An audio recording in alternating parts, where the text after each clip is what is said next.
রাসূল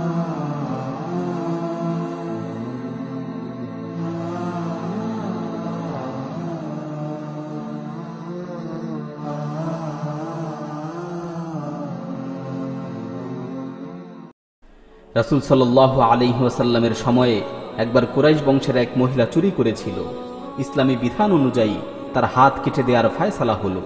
কুরাইশ হলো আরবের সম্ভ্রান্ত বংশ, তাই তারা চিন্তায় পড়ে গেল যে আমাদের বংশের কারো যদি হাত কেটে দেয়া হয় তাহলে এটা আমাদের জন্য লাঞ্ছনার কারণ হবে এবং আমাদের মান সম্মান নষ্ট হবে।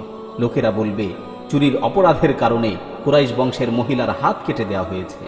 কুরাইশের লোকেরা ওই মহিলার যাতে হাত না কাটা হয় এ ব্যাপারে রাসূল সাল্লাল্লাহু আলাইহি ওয়াসাল্লামের নিকট সুপারিশ করতে চাইল, কিন্তু কে সুপারিশ করবে?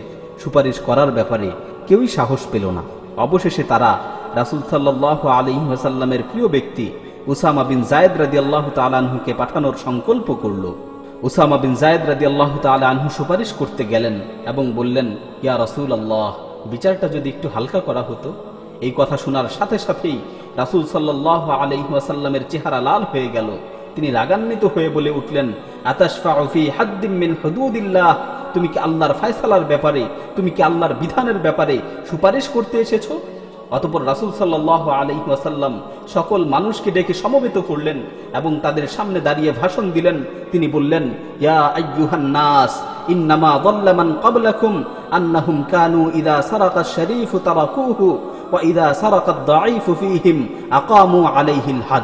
হে লোক সকল, তোমাদের পূর্ববর্তীদের পথভ্রষ্ট হওয়ার কারণ হলো যখন তাদের মাঝে সম্ভ্রান্ত ব্যক্তি চুরি করত তখন তাকে ক্ষমা করে দেয়া হতো, আর যখন কোনো দরিদ্র ব্যক্তি চুরি করত তখন তাকে শাস্তি দেয়া হতো।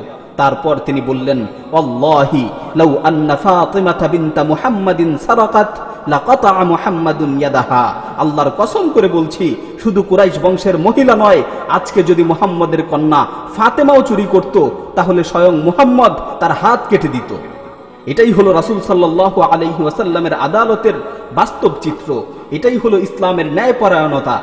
ধনী গরিব সকলের জন্য একই ফয়সালা, ধনী গরিব সকলের জন্য একই বিধান। আল্লাহর বিধানের ক্ষেত্রে কোনো ধরনের সুপারিশ গ্রহণযোগ্য নয়।